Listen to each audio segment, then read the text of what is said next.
Vamos a empezar esta conferencia a modo de resumen sobre el gran engaño. Viene a ser la continuación de la conferencia anterior, de la número 82 de hace un año. Ahora ya llevamos más de 100 y pico largas. Y vamos a seguir con esta temática que parece que a pocos nos puede llegar a interesar, pero que realmente tiene una significación tremenda para cada uno de nosotros. La hemos titulado De Papa a Papa. Y como veis aquí, solo con las imágenes ya tenéis el compendio de lo que vamos a tratar. La oscura verdad sobre los jesuitas y su objetivo. Sabéis que este papa que ha entrado ahora es jesuita. Pues bien, vamos a destapar un poco quiénes son realmente los jesuitas. Antes de la dimisión de Benedicto XVI, vamos a situarnos. Los chinos reciben el año de la serpiente, un periodo que vaticina sabiduría y prudencia. Y diréis, ¿y esto qué tiene que ver? Pues bien, este periodo de la serpiente es el año que ellos esperan, donde pueden cambiar el curso de la historia. Esto lo esperan los chinos, las tradiciones orientales de las que tanto estamos recibiendo sus influjos y que también aceptados están siendo en Occidente actualmente. Pues bien, en este año hay personas de los chinos mismos que están declarando algo muy interesante.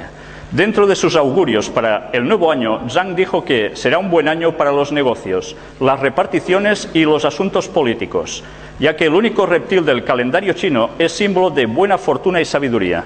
Esto es la serpiente para ellos. El año de la serpiente es idóneo para arrojar los viejos hábitos y pensamientos, dijo Zhang, sobre el futuro cambio de gobierno. Es el año para reinventarse.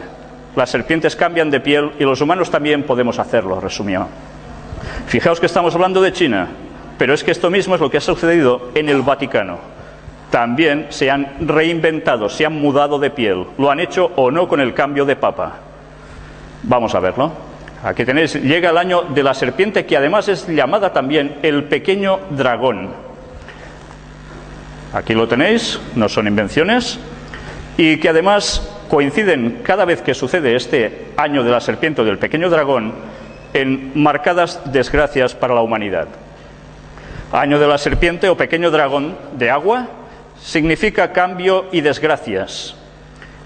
Pero también recordemos, y esto ya lo mostramos anteriormente, que hay un lugar donde describe qué es la serpiente o qué es el dragón, que es lo mismo. Y para eso deberíamos recurrir a textos muy antiguos, bíblicos, que son desechados por mucha gente, donde nos dice que es Satanás. A eso es lo que la cultura oriental le rinde tributo. Y que va asociado, cómo no, con el número 13, tal como demostramos en la conferencia anterior. Mirad qué texto tan curioso en Apocalipsis 12:9, donde dice: y fue lanzado fuera el gran dragón, la serpiente antigua, que se llama Diablo y Satanás, el cual engaña al mundo entero. Fue arrojado a la tierra y sus ángeles fueron arrojados con él. Y diréis, ¿y esto qué tiene que ver? Pues sencillamente, cuando sabemos descifrar lo que ponen estos enigmáticos textos, podemos entender el gran engaño que está montado para hacernos creer las cosas que realmente no son buenas como buenas. Aquí tenéis, el Papa saluda a China, precisamente, y Extremo Oriente por Año Nuevo Lunar. Y aquí él da ese reconocimiento hacia China, hacia los países del lejano Oriente, precisamente en este nuevo año lunar que comenzó el día 10 de febrero. La renuncia de Benedicto XVI viene prácticamente después de todo esto, y es el momento del cambio, de esa transmutación. Dice que renunció por falta de fuerzas. Nosotros en las conferencias demostramos que no es por eso. Hay muchos más factores detrás. El anuncio de la renuncia del Papa llegó completamente de sorpresa, pero para entender su lógica hay que considerar también la fecha del calendario. Atención a esto, no son casualidades el momento de su fecha. Hoy, efectivamente, para la Iglesia la fiesta litúrgica es el de la Virgen de Lourdes, en el aniversario de las apariciones marianas más célebres. ¿Y cuándo sucedió eso? Días 11 de febrero. Mirad qué extrañas casualidades, una vez más, vuelven a coincidir aquí. El Papa renuncia a los 85 años, 8 más 5, 13. Estamos haciendo numerología, lo que ellos trabajan habitualmente, que es cábala. en verdad, espiritismo. Día del anuncio, día 11, que significa aprobado por ley divina. Por eso eligió ese día. Hora anuncio, renuncia del Papa por los medios de comunicación a las 11:47, sumado da 13. Día y mes del anuncio, 11 del 2, sumado 13. Día del anuncio coincide con la celebración de la Virgen de Lourdes, que igual 11 de febrero da 13. Que, por cierto, quien se aparece allí no es la Virgen de Lourdes, como bien hemos demostrado. O se presentaba sus manifestaciones. Día, mes y año del anuncio, 11 del 2 del 2013. Sumado todo da 10. El 10 significa plenitud. 1 más el 0, que es igual a Dios. Fecha de emisión, 28 del 2 del 2013. Sumamos todo, nos da 18, que es 3 veces 6, el número de la bestia. Y además es el año de la serpiente o pequeño dragón de agua, que significaba cambio y desgracias, Satanás, número 13. Todas estas casualidades, entre comillas, no se han dado porque sí. ¿Hubo un mal presagio o una señal? ¿Recordáis esto? Fue precisamente cuando el Papa renuncia. Justo se manifiesta este relámpago con un estruendo enorme en la Basílica de San Pedro. Aquí lo tenéis más ampliado incluso. Pero mirad qué texto aparecía en Lucas 10:18, un texto bíblico. Y les dijo, yo veía a Satanás caer del cielo como un rayo. Justo, ¿dónde? En el Vaticano. La elección del Papa Francisco. Ya entramos en el cambio. Jorge Mario Bergoglio, nuevo Papa con el nombre de Francisco. Mirad bien la fecha del recuadro, 13 del 3 del 2013. Aquí lo tenéis, sumado todo, una vez más, nos da 13, y fue en un día 13. 13 es muerte y nacimiento, cambio total, transformaciones, 12 más 1 igual a Mesías. En ocultismo, satanismo, el 13 es Lucifer, Satanás. ¿Estos números han sido casualidades? Recordemos un extracto del gran engaño de la conferencia número 3 del año 2006, cuando hubo el cambio de pontificado de Juan Pablo II a Benedicto XVI. Esto fue en directo, lo grabamos en esos momentos, con este resumen de coincidencias que también todo daba 13. Aquí lo tenéis mejor ilustrado. Serán siempre casualidades, ¿verdad? Aún hubo más números cabalísticos. Hubo la fumata de fogueo. La elección del Papa sigue en el aire, decían. Y esos momentos claves, hubo 33 votaciones. 33 votaciones dicen que hubo hasta que salió elegido el nuevo pontífice. El 11 es aprobado por ley divina, el 3 significa la Trinidad. 11 más 11 más 11 da 33. Aprobado 3 veces por ley divina, por la Trinidad. Pero atención, no la Trinidad cristiana, sino la Trinidad pagana. Eso debemos diferenciarlo y en las conferencias lo explicamos muy bien. Aquí tenéis al nuevo Papa, que precisamente salió al balcón. ¿Recordáis la escena? ¿La estuvisteis siguiendo en directo? Fue muy interesante, porque se ven como las luces se encienden de la logia de San Pedro en ese balcón, pero van tardando a salir y no sabíamos por qué. Pero los que estábamos pendientes, los que sabíamos de qué iba el asunto, estábamos pendientes del reloj. Y justo cuando se cumplían las 8:13 fue cuando apareció en el balcón. Ni minuto más, ni minuto menos. Además, las 8:23, en horario de tarde, si hacéis la transformación de los números, nos sale también 13. Aquí tenéis algo muy significativo. El jesuita argentino José Mario Bergoglio es el nuevo Papa con el nombre de Francisco. Es el primer latinoamericano y además el primer jesuita en la historia del Vaticano en ostentar el pontificado. Papa Benedicto XVI renuncia a los 85 años, da 13. Elegido Papa Francisco a los 76 años, que también da 13.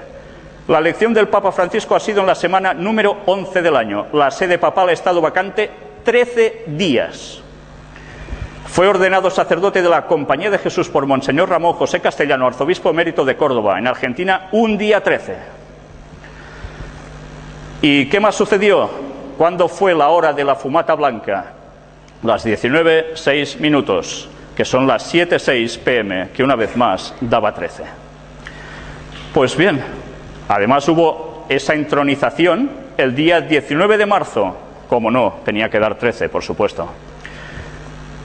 Y ahora vamos a ver precisamente más de esta numerología. Fue, como veis aquí, primer pontífice no europeo de la Iglesia en 13 siglos. Primer papa no europeo en 13 siglos. Papa con papa. Benedicto XVI regresa al Vaticano contento y con intención de dedicarse a la oración. Ya sabéis que se fue y luego regresa. Seguirá viviendo en el Vaticano. Mirad en qué fecha sucedió todo esto. 2 de mayo del 2013. Sumado todo, evidentemente, ¿qué tenía que dar? Pues 13. El antiguo monasterio de clausura donde él iba a vivir fue precisamente instituido un día 13. ¿Y qué sucede también el 13 de mayo? Consagran el pontificado de Francisco a la Jornada Mundial de la Juventud a la Virgen de Fátima. El 13 de mayo en Fátima, el pontificado del Papa Francisco en la Jornada Mundial de la Juventud, que se realizará en Río de Janeiro, en julio de este año, serán consagrados a la Virgen María. Y como demostramos, las apariciones de la Virgen María son apariciones satánicas, no es la Virgen María. ¿Esto a más de uno le sorprende? Mirad las conferencias y veréis la demostración. Mirad cómo además, dice, así el cardenal patriarca le propuso a los obispos portugueses que esta consagración se hiciera el día 13 de mayo. Él mismo lo dijo. Seguimos avanzando para ir un poco más deprisa, vamos muy justos de tiempo. Salen 13 por todas partes, luego en vuestras casas, si tenéis las imágenes, podréis verlo perfectamente. Y vamos a ver esos primeros signos visibles de humildad de este nuevo Papa, que realmente están sorprendiendo y embaucando a muchas personas. ¿Qué empieza a hacer esta persona? Pues empieza a tener esos signos de sencillez, de energía, de humildad. Todos los cronistas hablan sobre ello. Incluso hay gente que se dedicó a poner en internet estas 7 diferencias básicas entre un papa y el otro, que rompía moldes de algo que parecía muy solemne y muy rico a algo que parece súper sencillo. El cambio está dando su efecto. Las personas están aceptando realmente que va de humildad. Él y todo el nuevo pontificado. Todo el mundo en pos de la bestia. ¿Qué estoy diciendo yo ahora aquí? Mirad, 132 países participaron en inicio de papado de Francisco. Tenéis a la izquierda a Joe Biden, de Estados Unidos, católico. Tenéis a la derecha a Angela Merkel, luterana, pero totalmente diciendo las mismas cosas que el papado está diciendo. Y en medio tenéis al jesuita Mariano Rajoy y al príncipe Felipe también, que estudió en la escuela de jesuitas. ¿Cómo no? ¿De dónde estaba sacada la expresión bestia? Pues mirad, otra vez recurrimos a Apocalipsis, capítulo 13, versículos 3 y 4. Son profecías. Vi una de sus cabezas como herida de muerte, pero su herida mortal fue sanada, y se maravilló toda la tierra en pos de la bestia. Os haré un poco de resumen. En 1798 la historia dijo que el general Berthier, por orden de Napoleón, cogió al Papa y lo encerró, y parecía que el Vaticano se acabó. Pocos meses después, esa herida mortal es sanada, y su auge vuelve a surgir cada vez con más fuerza. Hasta el punto que la profecía dice que toda la tierra irá en pos de la bestia. Y adoraron al dragón que había dado autoridad a la bestia. ¿El dragón quién es? Hemos visto, Satanás, ¿lo recordáis? Y adoraron a la bestia diciendo, ¿quién como la bestia y quién podrá luchar contra ella? Si tenéis dudas de esto, mirad las conferencias y veréis qué detalles impresionantes narra la historia al respecto. Totalmente no se puede llevar la contraria a lo que es historia y profecía.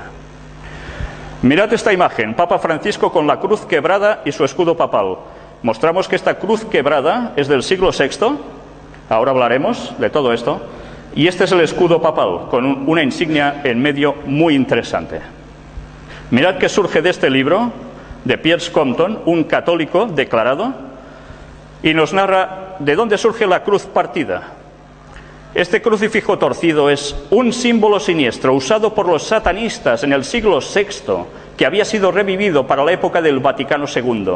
Esta era una cruz torcida o rota, en la cual se mostraba una figura repulsiva y distorsionada de Cristo, que los practicantes de la magia negra y brujos de la Edad Media habían usado para representar el término bíblico marca de la bestia. Así no solo Pablo VI, sino sus sucesores llevaron ese objeto y lo sostuvieron para que fuera reverenciado por las multitudes. Y las personas, cuando él pasa con este crucifijo, ¿qué hacen? Se postran. ¿Culto a quién? ¿A Dios? No, a Satanás. Los jesuitas, mirad ahora un poco de historia, fueron expulsados de muchas naciones. ¿Sabíais esto? Esto no nos lo enseñan en las escuelas normalmente, ni tampoco se nos dicen las razones. ¿Por qué? ¿Es porque eran tan buenos que, al ser tan buenos, sobraban allí? Podéis buscar en cualquier sitio un poco bien documentado sobre la expulsión de los jesuitas. Veréis que están expulsados prácticamente de un montón de países. Incluso desde España también fueron expulsados.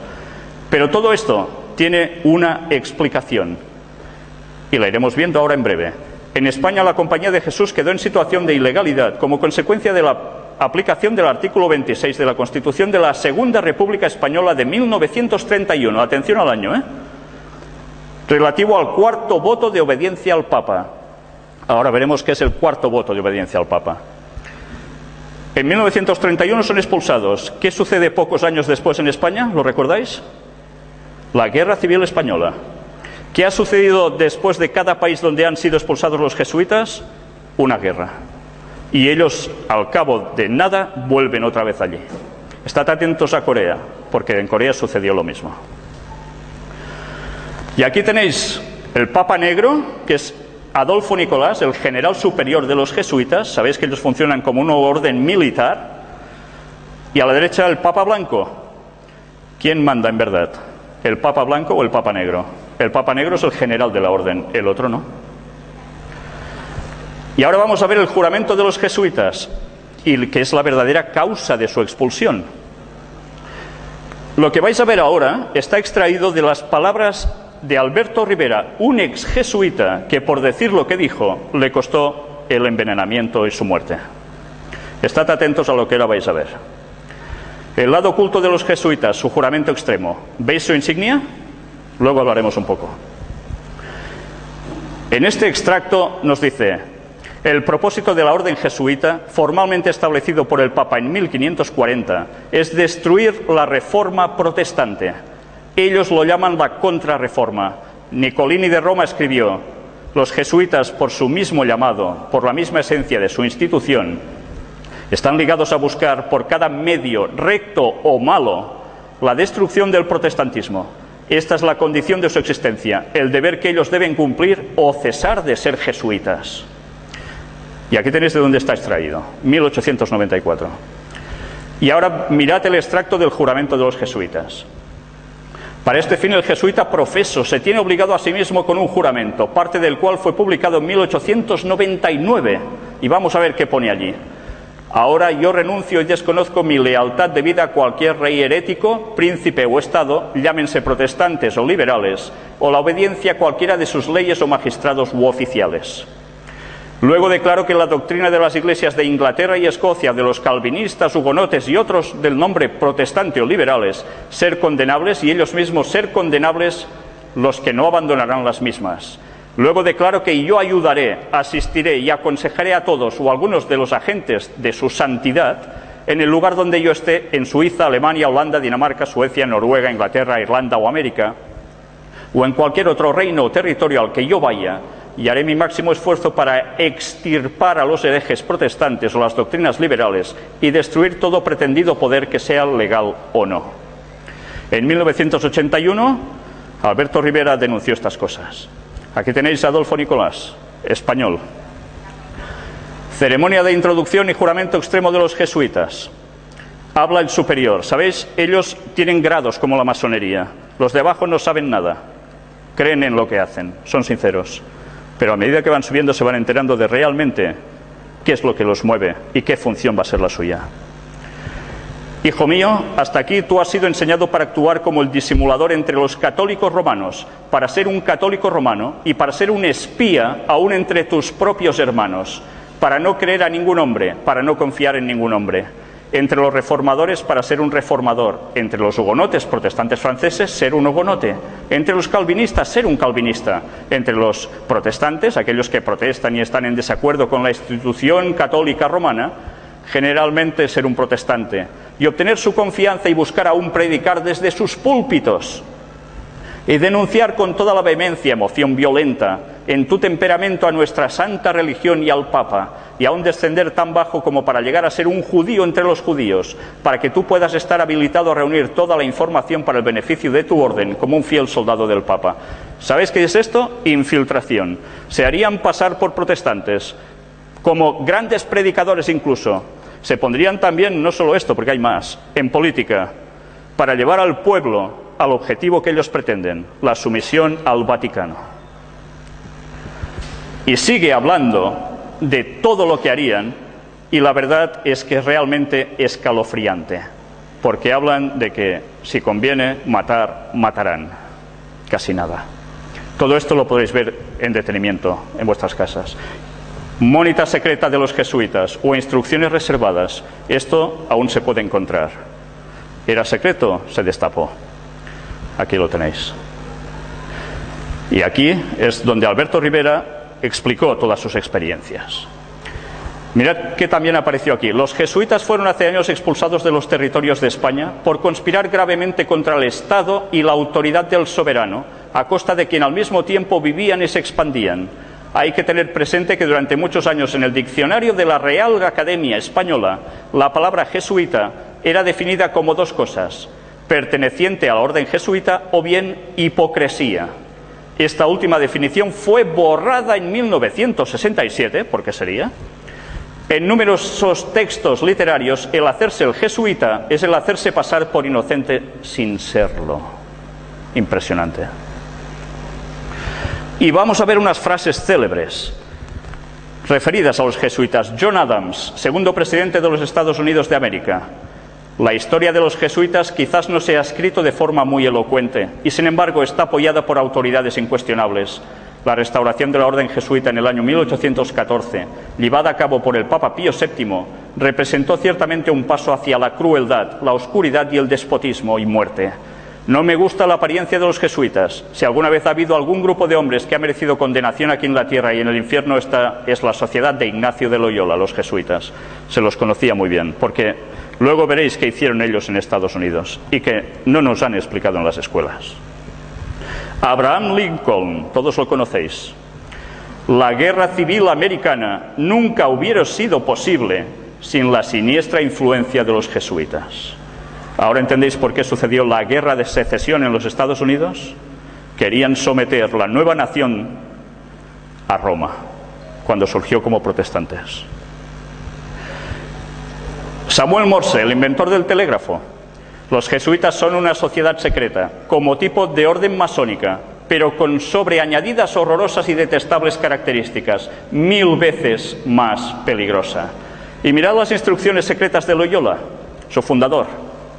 Finalmente, hagamos todo con tal grado de astucia que podamos ganar dominio sobre los príncipes, los nobles y los magistrados de cada lugar, para que estén listos a nuestra llamada y a nuestra disposición, incluso al punto de sacrificar sus propias familias, así como los más íntimos amigos, cuando digamos que es para nuestro interés y ventaja. Y todo esto es historia. ¿La conocíais? Os recomiendo este libro, Vatican Assassins, donde se muestran estas citas y muchas más con historia, todo con detenimiento. Aquí hay un pequeño extracto de este libro que habla sobre los jesuitas, de Eric John Phelps. Los jesuitas, ahora formalmente suprimidos por el Papa en 1776, estuvieron aliados con Federico el Grande de Prusia y Catalina de Rusia. El general jesuita estaba en control del rito escocés de la masonería y ahora buscaron una alianza con la casa masónica de los Rothschild en Inglaterra, de los cuales hemos hablado en las conferencias. Para lograr esto, el general jesuita escogió a un jesuita que era judío por raza, Adam Weishaupt. Weishaupt era un brillante instructor de ley canónica, el maligno Concilio de Trento, en una universidad jesuita en Bavaria, de donde precisamente es Angela Merkel. El del colegio jesuita de Ingolstadt se dice haberse iniciado la secta conocida como los Illuminati de Bavaria. ¿Os suena, verdad? Fundado por Adam Weishaupt. Su fundador nominal, sin embargo, parece haber tenido un papel subordinado, aunque conspicuo, en la organización de esta secta. ¿Y qué sucedió en 1 de mayo de 1776? Se crea la Orden de los Illuminati. Y así podríamos encontrar aún más cosas, hasta que llegaremos a unas frases de Napoleón, que fue usado por ellos mismos y que después los citó. Los jesuitas son una organización militar, no una orden religiosa. Su jefe es un general de un ejército, no el mero padre abad de un monasterio. Y la meta de esta organización es poder. Poder en su más despótico ejercicio. Absoluto poder, universal poder. Poder para controlar el mundo por la voluntad de un solo hombre. Jesuitismo es el más absoluto de los despotismos y a la vez el más grande y más enorme de los abusos. El general de los jesuitas insiste en ser el amo, soberano sobre los soberanos. Donde quiera que los jesuitas son admitidos, ellos serán amos, cueste lo que cueste. Su sociedad es por naturaleza dictatorial y por lo tanto es el enemigo irreconciliable de toda autoridad construida. Cada acto, cada crimen, aunque sea atroz, es una obra meritoria si se comete para el interés de la sociedad de los jesuitas o por la orden del general. Y todo esto es historia. Hay más frases célebres y aún podríamos seguir así muchísimo más. Otro libro que os recomiendo, Los terroristas secretos, de Bill Hughes, donde veréis incluso quién estuvo detrás del hundimiento del Titanic. Increíble, ¿eh? Y otro libro imprescindible que no debería faltar en ninguna biblioteca, El conflicto de los siglos, escrito por Ellen White en 1827 a 1915, que vivió ella. El libro es de 1888. Mirad que escribió bien documentada sobre los jesuitas. Pasados los primeros triunfos de la Reforma, Roma reunió nuevas fuerzas con la esperanza de acabar con ella. Ya sabéis, la Reforma protestante iba contra el poder del Vaticano. Entonces fue cuando nació la Orden de los Jesuitas, que iba a ser el más cruel, el menos escrupuloso y el más formidable de todos los campeones del papado. Libres de todo lazo terrenal y de todo interés humano, insensibles a la voz del afecto natural, sordos a los argumentos de la razón y a la voz de la conciencia, no reconocían los miembros más ley ni más sujeción que las de su orden, y no tenían más preocupación que la de extender su poderío. El Evangelio de Cristo había capacitado a sus adherentes para arrostrar los peligros y soportar los padecimientos, sin desmayar por el frío, el hambre, el trabajo, la miseria, y para sostener con denuedo el estandarte de la verdad frente al potro, al calabozo y a la hoguera. Para combatir contra estas fuerzas, el jesuitismo inspiraba a sus adeptos un fanatismo tal que los habilitaba para soportar peligros similares y oponer al poder de la verdad todas las armas del engaño. ¿Por qué creéis que están siempre en los primeros puntos de conflicto los jesuitas? Son los soldados del Papa.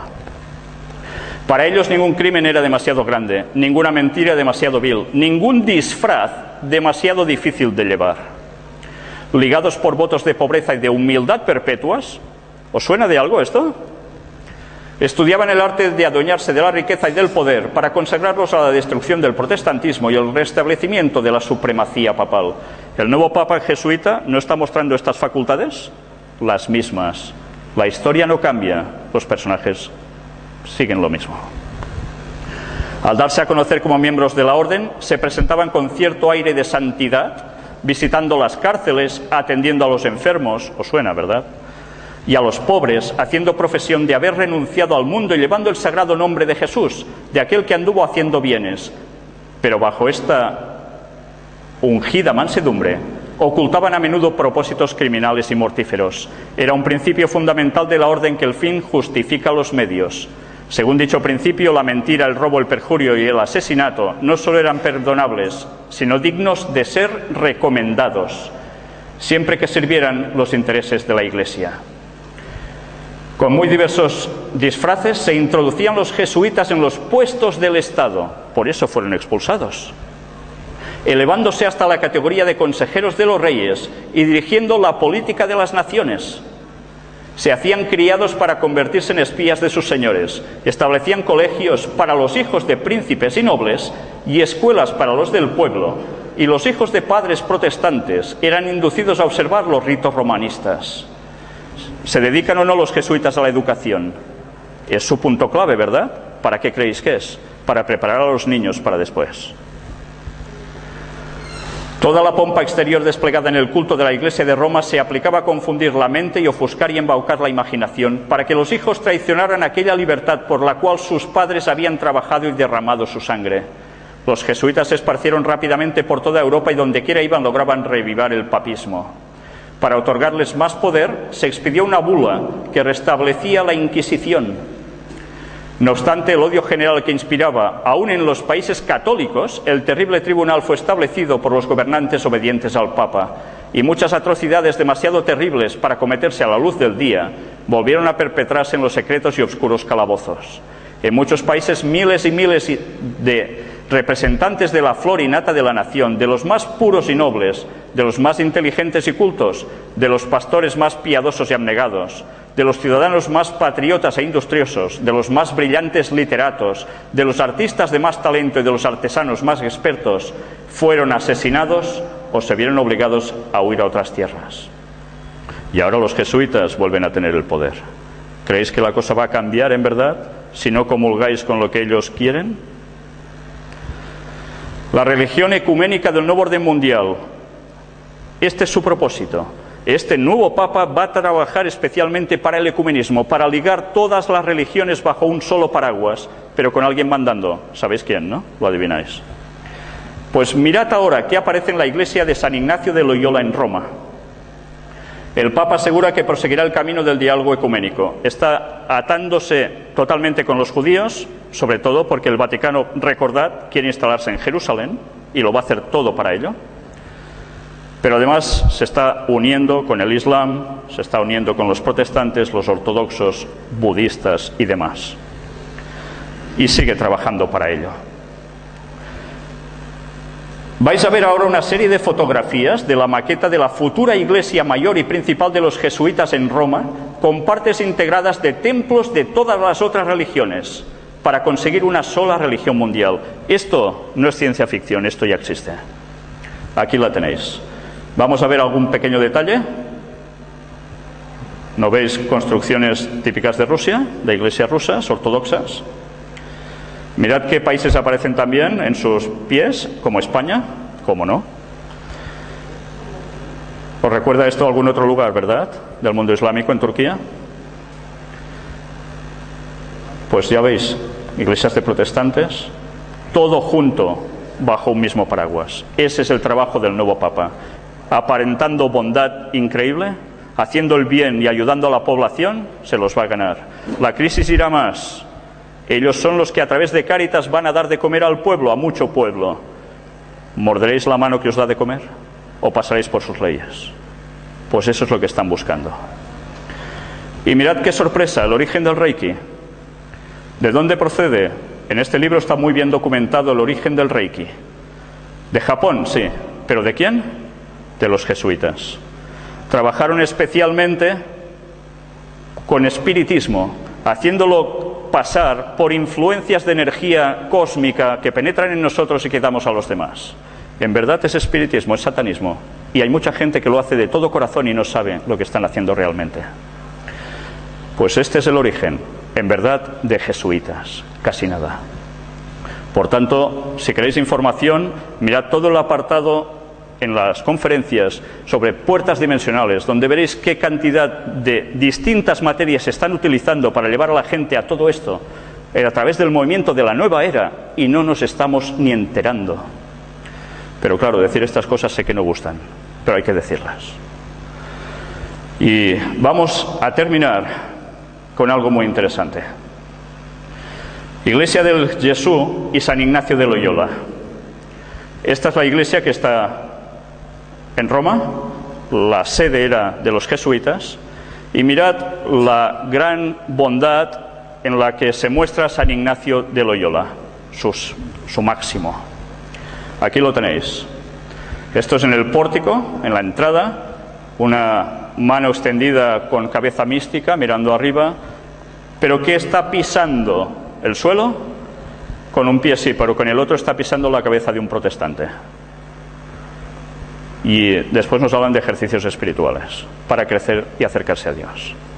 Este es el líder de los jesuitas, a quien el Papa obedece y quien va a mandar el mundo, y va dentro de poco a preparar una gran fiesta para todos, que os recomiendo que, como no veáis las conferencias, os van a pillar de lleno. Y esta es su insignia, IHS. Pero mirad que aparece también dentro una escultura donde se ve a la religión flagelando a la herejía, a los protestantes, pobrecillos, flagelándolos. Interesante bondad, ¿verdad? Y la cara de horror mientras son flagelados. ¿Sabéis? La historia se va a repetir. sed conscientes de lo que ahora estáis oyendo, porque dentro de pocos años estas escenas volverán. Porque ellos están detrás de la Unión Europea, están detrás de muchos de los gobiernos actualmente, trabajando a través de las sociedades secretas para llevar el mundo al nuevo orden mundial. ¿Por qué están saliendo los casos de corrupción ahora por todas partes? Para que la gente vea que por la política no se solucionan las cosas. Hace falta un líder de la moral.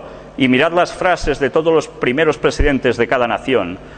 ¿Quién están haciendo referencia que es el líder de la moral? El Papa. Trabajan para él.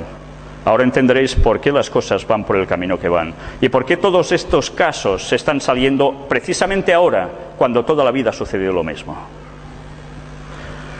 Y mirad el emblema de los jesuitas. Fijaos bien en los detalles. ¿Veis un sol, como la bandera argentina, que fue hecho por los masones precisamente? ¿Por qué será ese paralelismo? ¿Veis algo debajo de las tres letras? ¿Veis tres clavos? Mirad, sacado de la Universidad de Navarra, extraído de allí, la historia de la Universidad de Navarra, que fue de dónde procede, pues del Opus Dei. Mirad qué explicación dan, tan interesante, que nos va a servir como guinda del pastel. Ellos hablan de los signos gráficos de escritura, y mirad que aparece en el alfabeto hebreo. ¿Veis la letra de la izquierda? Es la sexta letra del alfabeto, se llama Vav. La palabra Vav significa clavo. Se le adjudica el valor numérico 6. Sabéis que en hebreo las palabras tienen un componente sumado de números y un significado. Al clavo le dan el número 6. ¿Entendéis esto? Pues mirad ahora. El emblema de los jesuitas en verdad es 666. ¿Y qué es esto? Mirad otra vez más la profecía de Apocalipsis. Ese libro que la gente dice no se puede entender, son tonterías. Pues mirad qué pone allí. Capítulo 13, versículos del 14 al 18. Y engaña a los moradores de la tierra con las señales que se le ha permitido hacer en presencia de la bestia, mandando a los moradores de la tierra que le hagan imagen a la bestia, que tiene la herida de espada y vivió. ¿Sabéis? Aquí está hablando de Estados Unidos. Es una segunda bestia que le dará el poder al Vaticano. Sed conscientes de esto. Obama es un jesuita, lo han subido los jesuitas, es un masón de grado 32, no sé si ha llegado al 33 o lo ha superado, pero están trabajando todos para el Vaticano. Y se le permitió infundir aliento a la imagen de la bestia, para que la imagen hablase y hiciese matar a todo el que no la adorase. Y hacía que a todos, pequeños y grandes, ricos y pobres, libres y esclavos, se les pusiese una marca en la mano derecha o en la frente. De esto hablamos también en la conferencia anterior. Van a hacer que todo el mundo vuelva a observar el domingo como día de reposo, el día de adoración al sol pagano, el día de adoración a Satanás. No es el día del Señor. Si miráis en las Biblias pone que el día de descanso es el sábado, no el domingo. Tened esto presente, porque ya han manipulado hasta los diccionarios o las enciclopedias a partir de 1990 para demostrar, que ya no puedas demostrar, que el sábado es el séptimo día y el domingo el primer día de la semana. Y mirad cómo termina diciendo: y que ninguno pudiese comprar ni vender sino el que tuviese la marca o el nombre de la bestia o el número de su nombre. Aquí hay sabiduría. El que tiene entendimiento cuente el número de la bestia, pues es número de hombre, y su número es 666. En el conflicto de los siglos vuelve a aparecer esto. Y téngase presente que Roma se jacta de no variar jamás. Los principios de Gregorio VII y de Inocencio III son aún los principios de la Iglesia Católica Romana, y si solo tuviese el poder, los pondría en vigor con tanta fuerza hoy como en siglos pasados. Pocos saben los protestantes lo que están haciendo al proponerse aceptar la ayuda de Roma en la tarea de exaltar el domingo. Mientras ellos tratan de realizar su propósito, Roma tiene su mira puesta en el restablecimiento de su poder y tiende a recuperar su supremacía perdida. Los protestantes están doblegando a Roma. Y termina diciendo Apocalipsis 18, algo que define la situación de la Iglesia Católica Romana. ¿Por qué creéis que ahora desde el Vaticano se fomenta la lectura de la Biblia cuando en la Edad Media se quemaban las Biblias? Y se quemaba cualquiera que tuviese un solo texto escrito en su bolsillo. Porque ahora, como no pudieron acabar, porque salió la imprenta con Gutenberg y empezaron a publicar Biblias en el idioma del pueblo, mucha gente se dio cuenta del gran engaño que tenían montado con ese falso cristianismo que estaban pintando, que no tiene nada que ver con el real. Y mirad qué interesante lo que aquí pone. Ahora ellos dicen, leed la Biblia, pero nosotros somos los únicos que la pueden interpretar. Entonces no ganamos nada, ¿verdad? Después de esto, vi a otro ángel descender del cielo con gran poder y la tierra fue alumbrada con su gloria. Está hablando de un mensaje que se iba a dar a este mundo, justo antes de que suceda todo esto. Y clamó con voz potente diciendo, ha caído la gran Babilonia, y se ha hecho habitación de demonios y guarida de todo espíritu inmundo y albergue de toda ave inmunda y aborrecible. Babilonia, cuando se escribió este texto, ya no existía. Hacía siglos que había desaparecido. ¿A quién hacía referencia? Porque todas las naciones han bebido del vino del furor de su fornicación, y los reyes de la tierra han fornicado con ella, y los mercaderes de la tierra se han enriquecido de la potencia de sus deleites. ¿Sabéis? Esto se aplica perfectamente a Roma. Ellos están detrás de las grandes transacciones comerciales que, trabajando con la masonería, están creando grandes monopolios y que mueven el petróleo mundial. Yo os lo digo por contactos personales que tengo, que dejan muy claro que esto no son bromas. Y quien decide quién explota el petróleo, ellos son. Y parece que no tengan nada que ver, ¿verdad? Y otra voz del cielo que decía, salid de ella, pueblo mío, para que no seáis partícipes de sus pecados ni recibáis parte de sus plagas, porque sus pecados han llegado hasta el cielo, y Dios se ha acordado de sus maldades. Luego va a haber justicia. Están llegando a su límite, y se avisa que cuando la gente sepa estas cosas, que busquen de verdad. Y sabéis, hace falta ser muy sincero, porque a veces podemos llevar muchos años creyendo cosas, conceptos que están equivocados, y luego reconocer eso y decir, realmente hay otro camino. Hace falta mucho valor. Pues bien, toda la información de todo lo que hoy he intentado condensar aquí, con todas las pruebas, la vais a encontrar precisamente en esta página donde encontráis las conferencias del gran engaño.